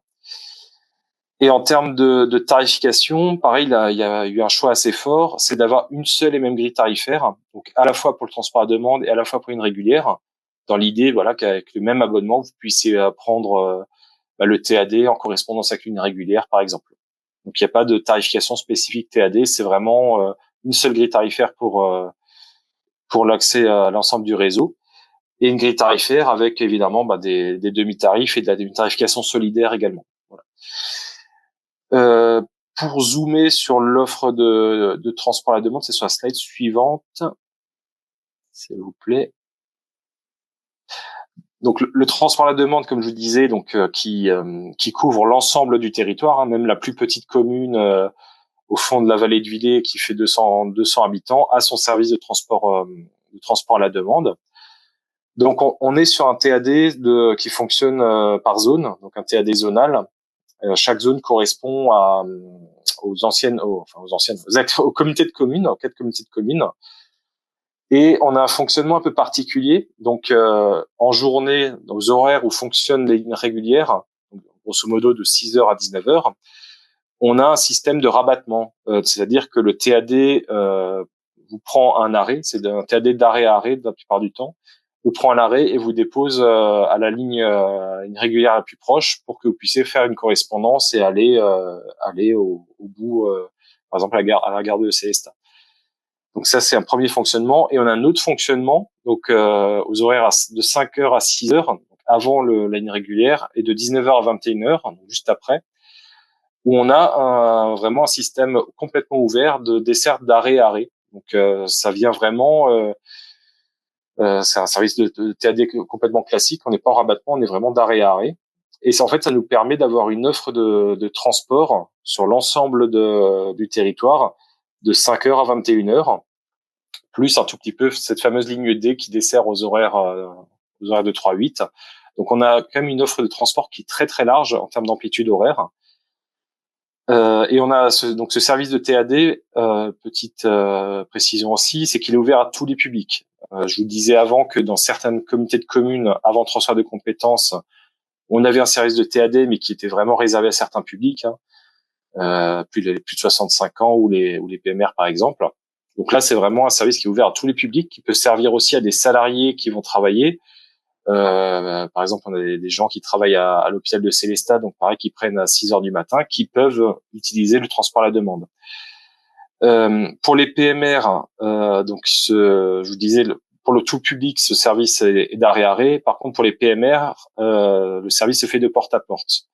Donc ça, c'est pareil, c'est une obligation légale, hein, c'est le TPMR, mais ce sont les mêmes véhicules qui opèrent les deux services. C'est-à-dire que vous pouvez avoir dans le même véhicule un PMR qui fait un transport de porte à porte et quelqu'un qui fait un transport d'arrêt-arrêt. Donc ça permet aussi de quelque sorte de faciliter l'exploitation. Ce TAD, on est sur un système de réservation qui est assez simple, assez accessible, puisqu'en fait on peut réserver jusqu'à 1h30 en avance avec soit avec une application dédiée qui a été lancée en juin dernier. Enfin pardon, là non, l'application TAD a été lancée au 1er janvier et en plus on a une autre application Elsa qui permet aussi de réserver. Mais on a cette application, on a la réservation par le site internet et on a toujours la réservation par téléphone. Donc système qui existait auparavant, parce qu'on a certains publics qui sont aussi éloignés du numérique, donc on a quand même maintenu cette réservation par téléphone. Et enfin sur le TAD, on a aussi, parce qu'on parle de qualité de l'air, on a donc 5 véhicules qui sont affectés au transport à la demande. Ces véhicules aujourd'hui fonctionnent au HVO. Toute la flotte du réseau ELSA est au HVO, donc c'est un biocarburant, c'est des huiles de friture recyclées, qui permet aussi une économie en termes d'émissions carbone.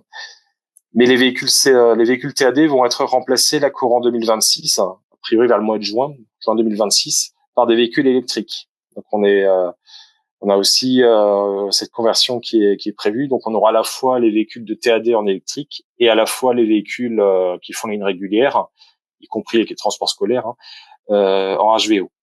C'est en termes d'émissions, ça nous permettra aussi d'avoir pas mal de réductions.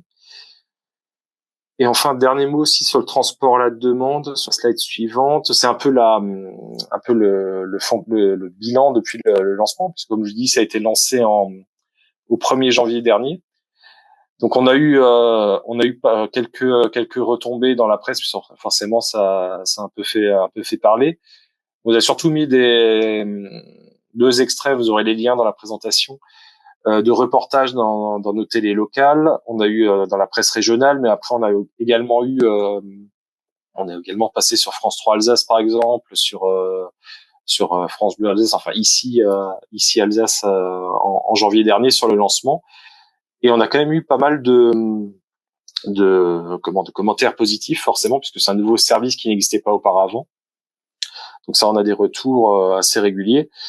Notre délégataire fait aussi pas mal de présentations de ce service sur les marchés, dans les entreprises, pour faire connaître le service et le faire progresser.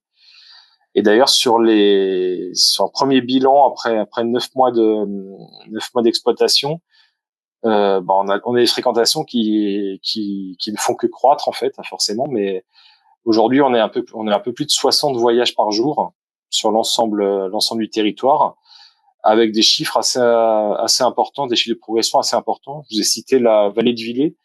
Donc on est parti avec un niveau de 100 voyages en janvier pour arriver déjà à 450 voyages en septembre, sachant qu'au mois de juillet-août, où d'habitude en transport on a toujours un creux, on a continué à progresser à ce niveau-là. Donc c'est vraiment que le service commence à bien prendre. Donc voilà, c'est un service qui fonctionne assez bien après 10 mois d'exploitation, qui a permis aussi à beaucoup de personnes d'accéder au transport. Et voilà, qui reste encore à développer. On a encore pas mal de choses à venir, et des évolutions qui vont venir aussi, notamment en 2028, où là ça concerne les lignes régulières, mais on va reprendre également les lignes fluo, donc les lignes régionales organisées par la région, de manière à avoir une offre unifiée, ce qui fait que sur notre territoire, on n'aura plus qu'une seule offre. Tout le transport en commun et tout le transport public sera sous la même bannière. Aujourd'hui, on a encore deux systèmes qui cohabitent un peu, mais ça tend vers une unification et une simplification pour tous. Je vous remercie. Merci beaucoup. Donc nous allons poursuivre ces présentations en restant en Alsace. Je vais laisser donc la main à Mulhouse Alsace Agglomération, à Christophe Wolf, qui va vous présenter donc sa charte qualité de l'air et le projet de covoiturage de l'agglomération de Mulhouse. Oui, bonjour à tous. Je m'excuse par avance, ma connexion est pas optimale et j'ai l'impression que le son se passe bien, mais que sur les images, moi j'ai un peu de retard, donc excusez-moi si jamais ça coupe ou si le son est pas très bon, et n'hésitez pas à me prévenir. Oui, je vais vous parler d'un exemple de coopération entre intercommunalités sur un sujet qui à la base était transport, et sur un exemple sur la charte, pardon, et un exemple de covoiturage. En introduction, je voulais aussi réagir par rapport à ce qu'on a entendu déjà. Il est évident que aujourd'hui, on a dit qu'il y a un manque d'offres dans les secteurs périurbains ou les secteurs ruraux. Alors, il est évident qu'il y a un manque d'offres. Il est évident que si on veut que les gens se déplacent différemment, il faut leur donner le choix. Par contre, on n'a pas assez parlé, à mon avis, mais on n'a pas le temps non plus, mais de l'aménagement du territoire, à la fois de la politique globale d'aménagement et des choix individuels que fait chacun pour se localiser. Quand on installe, c'est exemple concret, un lycée ou un hôpital en périphérie des villes, on va générer des déplacements. C'est quand même les règles l'urbanisation, la politique d'urbanisation qui va définir les besoins de déplacement. Et je dis ça parce que souvent, le transport de moins en moins sur les politiques publiques, mais souvent le transport est un peu la cinquième roue on y pense après. On a souvent des entreprises qui viennent nous voir. On était au cœur de l'agglomération, on s'est déplacé pour s'agrandir en périphérie.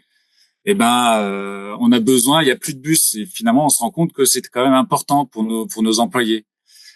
Oui, mais sauf que du coup on est censé rajouter des bus pour dans des zones dans des secteurs où c'est très diffus et le bus, comme le car express, ça reste quand même des transports de masse.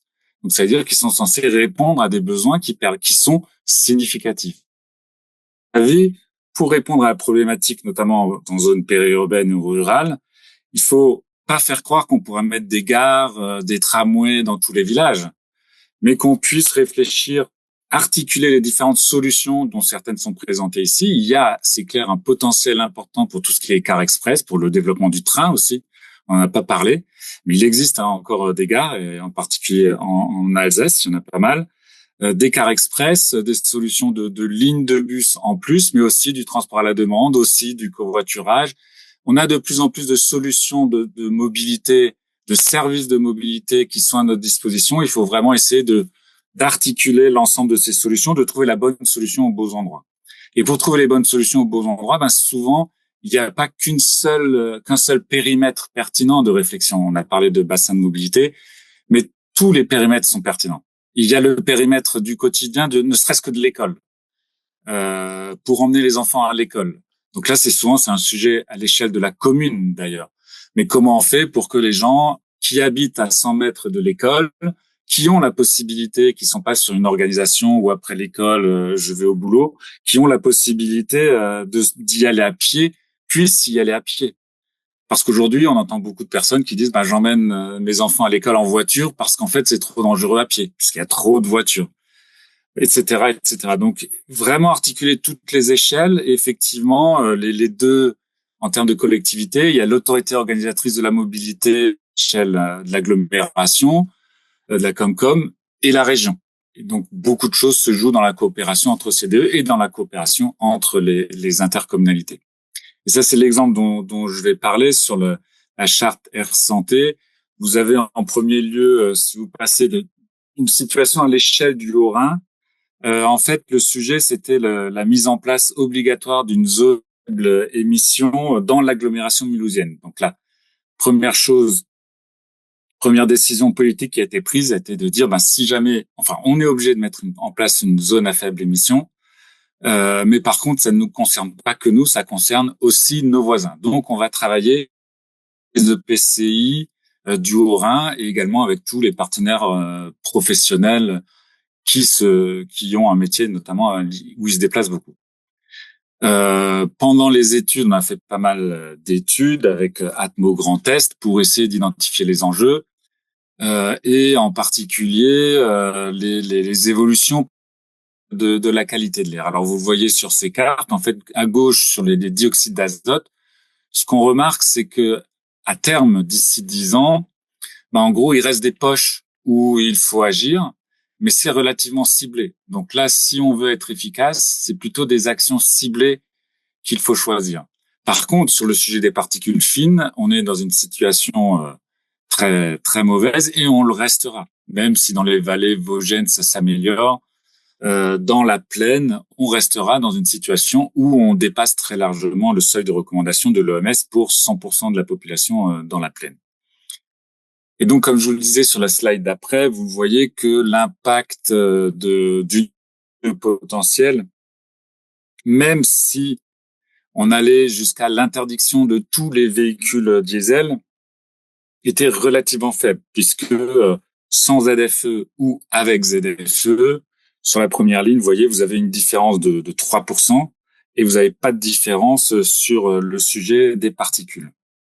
Donc la conclusion, c'était finalement, pas vrai partout, mais dans notre situation, la ZFE n'était pas le bon outil. Et comme on discutait à l'échelle de tout le Bas-Rhin, finalement, on en est arrivé à la conclusion, on a un problème, la ZFE n'est pas le meilleur outil, qu'est-ce qu'on fait? il faut surtout continuer à travailler et à raisonner à l'échelle du Haut-Rhin au minimum, voire plus, puisque d'ailleurs le pays de CELTA 113A, c'est aussi aussi adhéré à cette charte, alors qu'il est essentiellement dans le Bas-Rhin, parce que sans qu'on pourra avoir un impact, en particulier sur les particules. Donc, on peut passer sur la prochaine, là, on peut passer rapidement. C'était concernant les dioxydes d'azote, c'est vraiment des actions ciblées.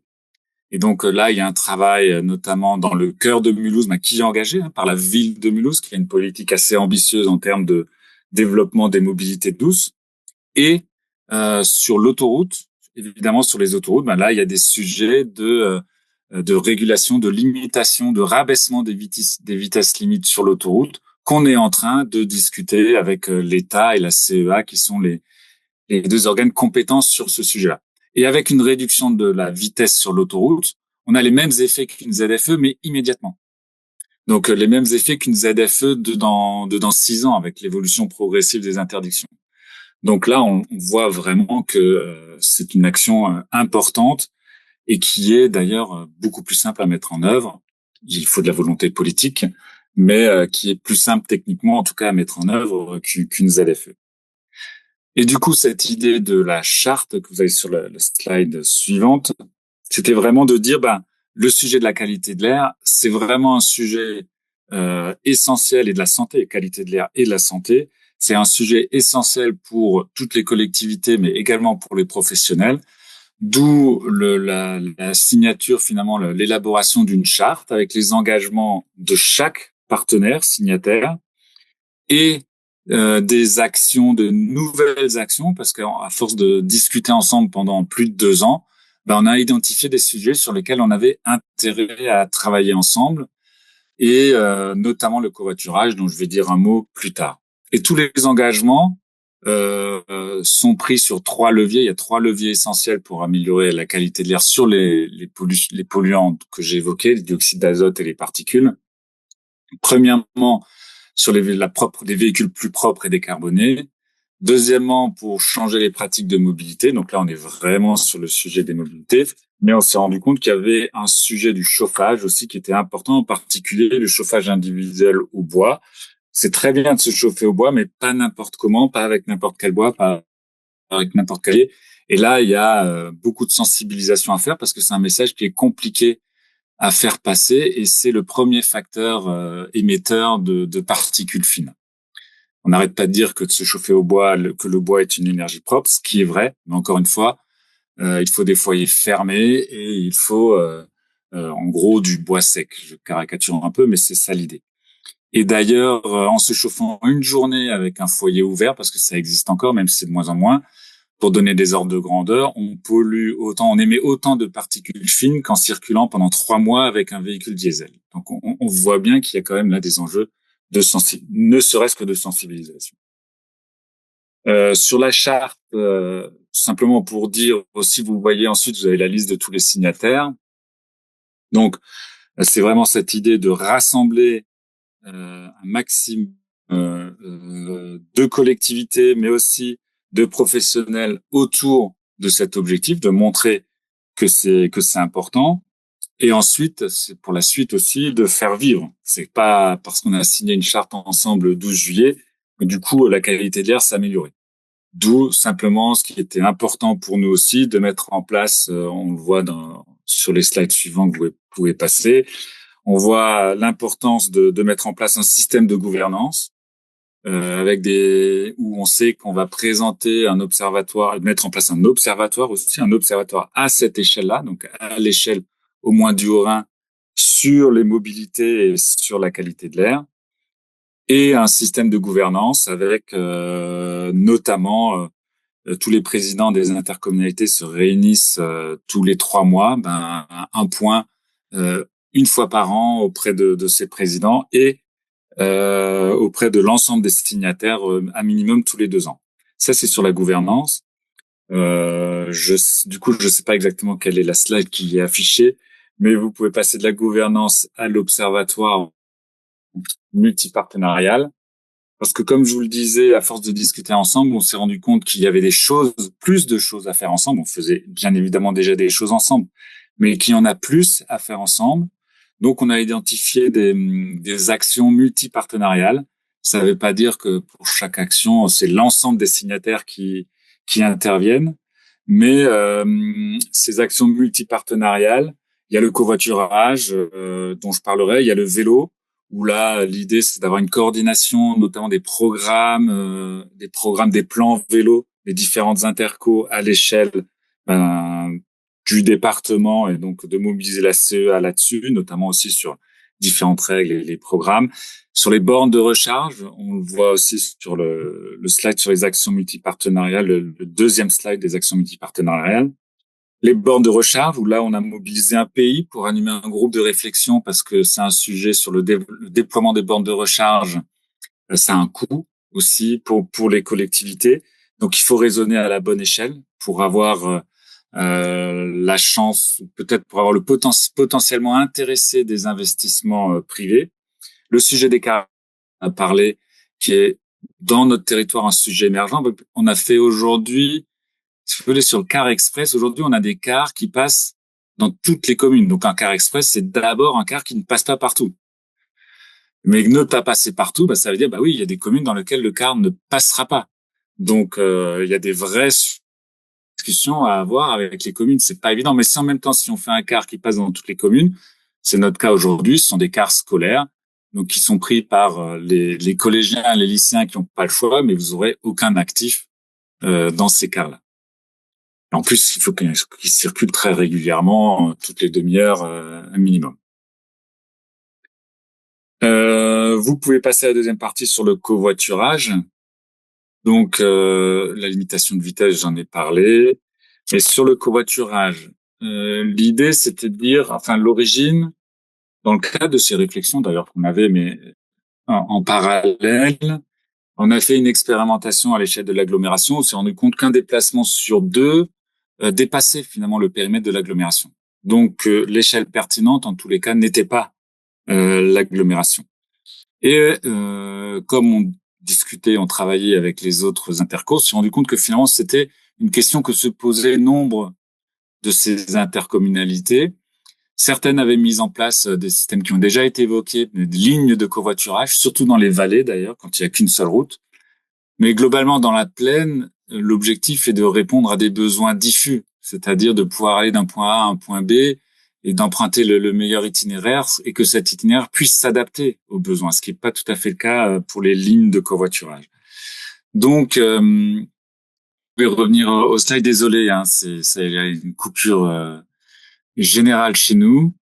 Je disais sur le covoiturage, les discussions qu'on avait sur le covoiturage, si vous passez à la slide d'après, en fait, on s'est rendu compte que plusieurs intercommunalités se posaient la question, qu'elles avaient différentes craintes. Des Comcom plus petites avaient des craintes notamment liées au budget. Est-ce que si jamais ça marche trop bien, puisqu'on subventionne une partie du trajet et que donc la contribution de la collectivité est proportionnelle au nombre de déplacements qui sont faits, peut-être que on va dépasser le budget prévu. Il y avait d'autres questions qui se posaient. Si on va d'une agglo à l'autre, quel est l'agglo qui va apporter sa subvention au trajet, quelles sont les règles qu'on se fixe. Et en fait, parmi les collectivités qui étaient partantes, on a finalement posé ensemble différentes règles. On a discuté avec tous les opérateurs. Vous les avez sur le slide qui s'appelle le dispositif à la carte. On a discuté avec les différents opérateurs nationaux qui proposaient ce type de service. Et en fait, il y a un opérateur qui a répondu à notre besoin. C'était Klaxit à l'époque, BlaBlaCar Daily aujourd'hui, mais qui premièrement a appliqué des tarifs, ne serait-ce que des tarifs de licence annuelle qui étaient divisés à peu près par 10, puisqu'on disait que ce qui était pratiqué pour les agglomérations n'était pas du tout supportable pour des petites collectivités. On s'est mis d'accord pour plafonner le montant, le budget annuel de la collectivité, c'est-à-dire que si jamais on se rapproche du montant qui était prévu, en fait, c'est le ticket passager qui augmente et donc le niveau de la subvention qui se réduit jusqu'à être nul si jamais on atteint le budget prévu par les collectivités. Ensuite, du coup, on a négocié avec un opérateur unique. On a proposé un tarif, ça c'est conseillé, hein, c'est pas obligatoire, mais l'idée c'est que le passager 50 centimes par trajet, là où le conducteur lui perçoit 2 à 3 euros selon la distance parcourue. Et la participation de la collectivité, c'est la différence, plus un coût par trajet. Du coup, à partir de là, il y a d'abord 6 intercommunalités qui sont lancées. C'est vraiment à la carte, donc c'est chacun qui signe finalement un marché spécifique avec l'opérateur. Et on est aujourd'hui, vous avez sur la slide d'après, on a communiqué tous ensemble. Hein, on a fait si vous voulez, une affiche qui modulable en fonction de chaque intercommunalité. Vous avez l'exemple sur la campagne de communication, que ce soit sur les affiches, que ce soit sur les réseaux des uns et des autres. Et sur la dernière slide, vous voyez qu'aujourd'hui, on était 6 au démarrage, on est 12 sur les 16 intercommunalités du Haut-Rhin. Ça fait déjà les 3/4. On a un groupe de travail technique qui se réunit régulièrement sur ce sujet-là pour discuter avec l'opérateur. On était dans des relations, puisque les marchés sont bilatéraux entre chaque territoire et l'opérateur. Au démarrage, on était beaucoup trop dans ces relations bilatérales. Et l'idée, c'est vraiment d'avoir à chaque fois des données, des retours d'expérience, des propositions qui se fassent à l'échelle de 12 territoires, et non pas territoire par territoire.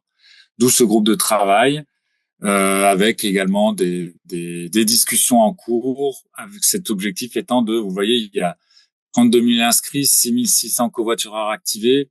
L'idée, c'est vraiment là de comment passer à la vitesse supérieure. Est-ce que c'est beaucoup de communication? Est-ce que il y a un des moyens, un des leviers, c'est aussi la communication auprès des principaux employeurs et pôles générateurs de trafic. Donc, comment est-ce qu'on engage des discussions avec ces pôles générateurs de trafic, etc., etc. Donc voilà, j'en ai terminé pour la présentation du covoiturage et je suis à votre écoute. À l'intervention suivante de Brendan Grandjean, qui est responsable de projet mobilité durable à Bordeaux Métropole sur la stratégie de Car Express sur le territoire. Bonjour à tous, merci de me donner la parole.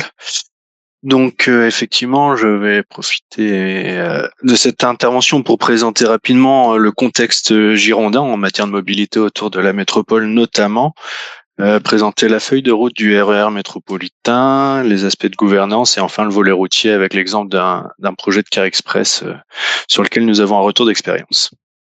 Donc on peut passer à la première slide, s'il te plaît. Donc le territoire girondin est marqué par une croissance démographique très forte, avec une croissance au sein de la métropole, mais surtout au-delà de la métropole, au-delà du ressort territorial de la métropole, avec des prévisions également de croissance importante d'ici 2040, avec ce serait le département le plus attractif de France, avec plus de 300 000 personnes en plus d'ici 2040. Phénomène de périurbanisation lié notamment au coût du foncier dans la métropole qui est très élevé et donc des territoires voisins qui accueillent ces populations. Donc ça induit des déplacements vers la métropole. Cela s'inscrit également dans un contexte de déploiement d'une zone à faible émission, avec un contexte social tendu. La métropole bordelaise avait été très marquée par la crise des Gilets jaunes. Et donc la métropole a voulu développer essayer de capter ces mobilités pour réduire également les émissions de CO2. Donc, on voit alors très peu sur la carte de France, mais en fait, les territoires autour de la métropole concentrent les émissions de gaz à effet de serre. Donc, l'enjeu est aussi de décarboner les mobilités, proposer des alternatives crédibles à l'autosolisme, répondre aux problèmes de congestion, puisque la métropole également souvent cité dans les métropoles les plus congestionnées de France, hein, notamment à travers le classement TomTom. Donc, si on peut passer à la slide suivante, s'il vous plaît. Donc, comme je le disais, la métropole concentre donc la carte de droite des flux qui viennent de l'extérieur. Donc, on est sur les flux domicile-travail. Et une partie de ces flux sont pris en charge par l'offre ferroviaire et une autre partie devra être pris à moyen terme en charge par les flux, notamment soit Car Express, soit des lignes de covoiturage. Un petit rappel, c'est que on a 9% nous sur la métropole de déplacements qui viennent de l'extérieur de la métropole. Par contre, ils représentent 36% des kilomètres et 35% des gaz à émissions de serre émis par les mobilités dans la métropole. Donc il y a un enjeu très très fort en matière de décarbonation des mobilités, de réussir à capter et d'orienter ces usagers vers des modes plus durables et plus vertueux en matière de mobilité. Slide suivante, s'il vous plaît. Donc le RER métropolitain, c'est une ambition politique et technique qui date de 2019 et qui a été matérialisée par une feuille de route avec des objectifs entre 2020 et 2030. Donc avec un premier volet qui est le volet ferroviaire, qui porte lui sur donc la carte de gauche qu'on peut voir, c'est on a des lignes existantes avec donc le renfort d'offres, notamment la création d'origine terminus et la diamétralisation des lignes, c'est-à-dire permettre à des lignes qui initialement s'arrêtaient à Bordeaux Métropole de faire en fait des traversées. Donc on a aujourd'hui par exemple des lignes est-ouest, Libourne à Arcachon en direct qui s'arrêtent toujours à la métropole mais qui n'ont pas comme terminus la métropole. Donc qui permettent aux usagers de Libourne de rejoindre le pôle universitaire de Talence par exemple qui se situe entre la gare Saint-Jean et Arcachon. Donc on a facilité les liaisons notamment avec le site universitaire. La gouvernance sur ce projet de RER métropolitain s'articule autour de quatre acteurs principaux, la région Nouvelle-Aquitaine, le syndicat, donc on a un syndicat mixte de mobilité qui est Nouvelle-Aquitaine Mobilité, qui est un syndicat de type SRU, donc qui a pour objectif à l'échelle de la région Nouvelle-Aquitaine de coordonner les offres de mobilité notamment, et qui travaille étroitement avec la métropole et la région sur les questions de RER métropolitain, notamment sur le volet routier. Le département de la Gironde sur le volet routier notamment, et Bordeaux Métropole donc dans son ressort territorial et au-delà par des actions de financement d'offres complémentaires sur le volet ferroviaire et routier. Le volet routier lui vient donc compléter l'offre ferroviaire donc sur les corridors où il y a des flux importants mais où il n'y a pas d'offre ferroviaire possible à court terme. Ça présente notamment l'avantage d'être complémentaire et d'être un mode plus rapide à mettre en place, moins coûteux en exploitation et plus souple aussi pour des adaptations futures. Voilà, slide suivante, s'il vous plaît. Donc, comme cela a déjà été évoqué, notre objectif de Car Express vise dans un premier temps, la cible prioritaire, ce sont les flux domicile-travail qui sont structurants, notamment en matière de gaz à effet de serre et de congestion sur le territoire métropolitain. Donc, avec un travail préalable d'analyse des flux pour déterminer au mieux ces corridors et répondre au mieux aux besoins des usagers. L'objectif à l'échelle de l'étoile bordelaise, c'est de créer 6 lignes de Car Express, donc avec un niveau de service assez élevé, avec des temps de parcours performants, donc avec un travail de création d'infrastructures dédiées ou de priorité au carrefour à feu, des fréquences élevées en heure de pointe de 15 à 20 minutes, et des amplitudes étendues donc de 6h à 22h. L'objectif aussi de connecter, on l'a dit en complémentarité, c'est de connecter cette offre de Car Express avec le reste du réseau, qu'il soit ferré ou le réseau transport Bordeaux Métropole de TBM, donc sur le ressort territorial de la métropole, donc en créant des hubs de mobilité et des pôles d'échange multimodaux.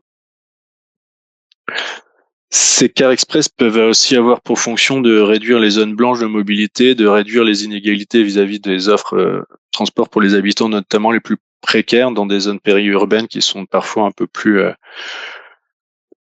précaires, de lutter donc contre la congestion comme déjà évoqué et de réduire donc ces gaz à effet de serre puisque ils sont beaucoup émis par les flux VL provenant de l'extérieur de la métropole. Slide suivante, s'il vous plaît. Donc, je vais vous présenter, c'est la première ligne qui a été mise en place autour de Bordeaux. Donc, c'est la ligne Bordeaux-Créon, qui permettait de relier un territoire situé au sud-est de la métropole, en rive droite de la Garonne, à la métropole.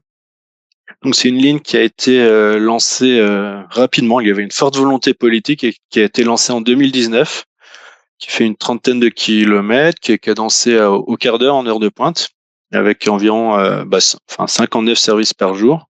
On a 13 arrêts, donc l'enjeu qui a déjà été évoqué, c'est d'avoir, pour obtenir un niveau de service élevé, c'est d'avoir des arrêts moins fréquents que sur les lignes régionales classiques, pour un temps de parcours de 50 minutes environ pour rejoindre l'hypercentre de Bordeaux. Et une fréquentation, donc on est aujourd'hui on a un retour d'expérience un peu stabilisé. On avait une forte progression sur les premières années. On est environ à 900 usagers par jour sur cette ligne. Des coûts d'exploitation d'1,5 million d'euros par an, avec un financement partenarial entre Nouvelle-Aquitaine Mobilité, donc le syndicat mixte de mobilité, Bordeaux Métropole et la région Nouvelle-Aquitaine. Nouvelle-Aquitaine Mobilité est donc le syndicat mixte qui a le droit de prélever le versement mobilité additionnel qui a été autorisé donc sur le territoire girondin et qui permet donc de financer à hauteur de 50% ces projets de ligne de car express. Slide suivante. D'un point de vue infrastructure, on a eu des investissements donc sur la métropole avec la création de couleurs bus et ou la possibilité d'utiliser les couleurs bus existants sur le ressort territorial de la métropole et aussi un travail de priorisation au carrefour à feu, Donc sur le ressort territorial de la métropole, c'est Bordeaux Métropole qui finance l'intégralité des investissements en infrastructure et sur la priorisation au carrefour à feu. En dehors de la métropole, c'est des conventions multipartenariales. On a notamment sur cette ligne la création d'une VR2+ sur une route départementale. Donc là, c'est des travaux portés par le département avec une déviation au niveau de Farc-Saint-Hilaire qui ont permis la création de cette VR2+. Et d'aires de covoiturage avec des zones de rabattement vers les arrêts du car express. Je vais passer à la slide suivante, s'il vous plaît. Il y a un enjeu important et aussi la communication sur ces projets de car express, puisqu'on est sur des offres où on arrive à produire un choc d'offres qui sont attractifs d'un point de vue coût du ticket. On a 2,50 € du ticket, on l'a évoqué tout à l'heure pour les usagers, c'est très intéressant. Donc il y a des campagnes de communication assez importantes relayées par les partenaires et aussi auprès des entreprises, des établissements publics, des collèges, lycées, etc. pour encourager au report modal. Slide suivante. Donc voilà, comme toute politique publique, on a souhaité évaluer aussi notre politique, donc on fait des suivis et des analyses, des enquêtes usagers auprès des voyageurs. Donc, on est aujourd'hui à 900 voyages par jour. On voit sur le petit histogramme sur la droite qu'on a eu une progression d'année en année. Aujourd'hui, on est à peu près stabilisé, avec une fréquentation qui a quand même plus que doublé depuis 2019 sur la ligne. Donc, c'est un bilan en chiffres qui est très satisfaisant. On a aussi évalué le degré de satisfaction des usagers, de confort, de l'itinéraire, etc. Donc avec un niveau de satisfaction très élevé. Et sur les histogrammes en bas, on peut voir aussi que ça répond à des demandes et des besoins sur les heures de pointe. On voit que les fréquentations sont plutôt sur l'heure de pointe du matin dans le sens Créon-Bordeaux. Donc c'est pour aller rejoindre les zones d'emploi de Bordeaux. Donc ça remplit vraiment sa fonction de mobilité domicile-travail.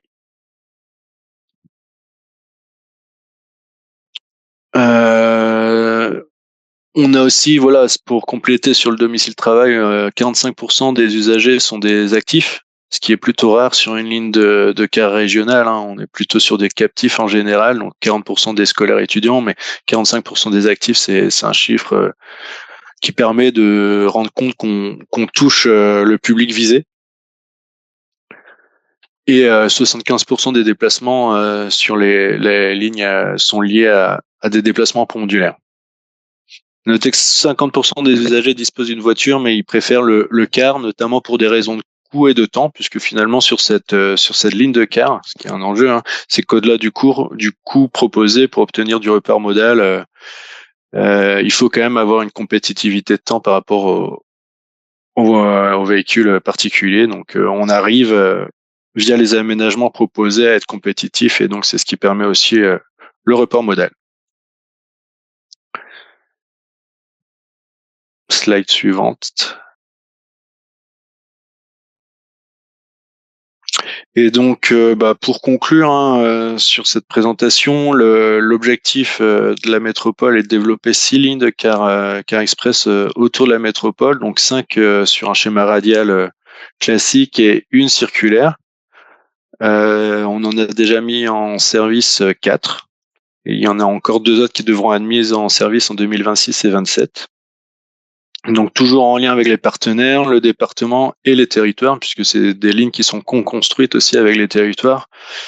Donc comme évoqué, il se pose toujours la question du niveau de desserte, puisque il y a un intérêt à essayer d'être compétitif en temps de parcours, et en même temps les territoires souhaitent aussi conserver des dessertes fines dans leur commune. Donc il y a toujours ce jeu d'équilibre à trouver entre un maillage fin ou plus détendu afin de gagner en temps de parcours. Au total, le projet de routier de RER métropolitain aura un coût d'exploitation estimé à 19 millions d'euros par an, donc pris en charge à 50% par le syndicat mobilité et 25% par la métropole et par la région. Notez que dans le cadre de renfort en fait sur des lignes qui existaient déjà pour la région réaffecte ces économies réalisées pour remplacer les lignes qui existent déjà. Voilà à peu près ce que j'avais à vous dire sur le sujet. Et je vous remercie. Merci à vous. Oui, sans le micro, c'est vrai que c'est difficile. Hein. C'est pas forcément une question, c'est quand même une remarque suite à l'intervention de Bordeaux. C'est quelque chose qui a été énoncé. C'est 50% des usagers ont une voiture, mais préfèrent le car pour des questions de coût et de temps. Et ça, je trouve que c'est effectivement majeur dans toute la réflexion qu'on doit avoir, la question effectivement du coût, mais aussi la question du temps, des aménagements nécessaires pour avoir une compétitivité importante par rapport à d'autres modes de transport via les transports en commun. Quoi. Et puis quand on voit que 12 centimes c'est le prix au kilomètre, 20 kilomètres c'est 2,50 €, c'est le prix du ticket finalement. Voilà, bon, mais c'était juste pour souligner ça. Merci. Merci Anne. Dans la continuité de ce que vient de dire Anne, ce que je trouvais particulièrement intéressant dans ce webinaire aujourd'hui, c'est que souvent quand on parle des mobilités, on l'aborde sur l'axe lutte contre la pollution atmosphérique, la planète, etc. Et qu'aujourd'hui, j'ai trouvé extrêmement intéressant qu'on l'aborde aussi sous l'angle comment on peut utiliser les mobilités pour lutter contre le non-accès aux droits, le non-accès à l'emploi, aux services publics et contre les inégalités. Et je pense que l'exemple de Bordeaux avec effectivement les 2,50 € pour faire le trajet, où en plus on gagne du temps, en plus de gagner de l'argent, et sans parler de la charge mentale, hein, parce que c'est quand même pas la même chose que d'être dans un bus conduit par quelqu'un d'autre que nous, que d'être dans son véhicule en prenant le risque d'être pris dans les embouteillages, etc. La liberté d'esprit qu'on a dans les transports en commun, on la retrouve pas dans la voiture individuelle. Donc, je trouve extrêmement intéressant qu'on partage tout ça. et que du coup, quand on parle de mobilité, on s'arrête pas à dire, en fait, le changement de mobilité, il faut le faire pour la planète, il faut aussi le faire pour notre bien-être, pour lutter contre les inégalités, pour avoir plus de justice sociale sur l'ensemble du territoire. Et je pense que c'est très, très intéressant ce qui a été dit aujourd'hui. J'ai commencé en remerciant les intervenants sans trop savoir, même si j'avais une petite idée de ce qui allait être dit. Je veux vous remercier à nouveau pour la qualité de vos présentations, pour la façon à quel point vous êtes rentrés dans le détail. Enfin, moi, en tant que élu communautaire aujourd'hui, je vois quel levier on peut mettre en place. Donc vraiment, merci à vous. Merci aussi aux 2 premiers intervenants qui, eux, étaient plus sur le bilan, sur le constat, mais qui est nécessaire pour s'interroger sur quel levier on va mettre en place. Il faut avoir une vision très très précise du constat et de l'état des lieux. Donc vraiment merci à tous pour la qualité de ces échanges. Et que vous dire de plus si ce n'est que moi je retiens que effectivement des leviers existent, mais que pour qu'ils soient mis en place, il faut quand même qu'il y ait une certaine coopération entre les différentes collectivités, que ce soit les métropoles, les intercos, les municipalités, la région, le département. Et malheureusement, il y a des territoires où c'est plus facile que d'autres de travailler. Enfin, je sais, je souris parce que je vois Anne sourire aussi. Nous, c'est un peu difficile de travailler avec la région sur les questions de mobilité en Auvergne-Rhône-Alpes. Voilà. Donc bon, mais en tout cas, il existe des leviers, on l'a vu aujourd'hui. Il existe des leviers qui peuvent fonctionner, mais il faut vraiment que chacun arrive à travailler avec chacun et qu'on réfléchisse collectivement. Je pense qu'on est plus intelligent et plus pertinent à plusieurs. Et vous l'avez montré aujourd'hui, que ce soit Bordeaux, que ce soit Mulhouse, ou que ce soit le PETR d'Alsace centrale en nous présentant ce que vous avez mis en place. Donc voilà, je pense qu'on a de l'espoir pour la suite, quoi. Il faut maintenant tous se retrousser les manches et arriver à convaincre pour que tout le monde marche dans le même sens, j'ai envie de dire. Mais les enjeux sont colossaux, par contre, qu'ils soient qualité de l'air, environnementaux ou sociaux. Ils sont vraiment très, très importants. Donc voilà, je ne peux que vous remercier une fois encore et puis vous souhaiter une bonne fin de journée à tous et à toutes.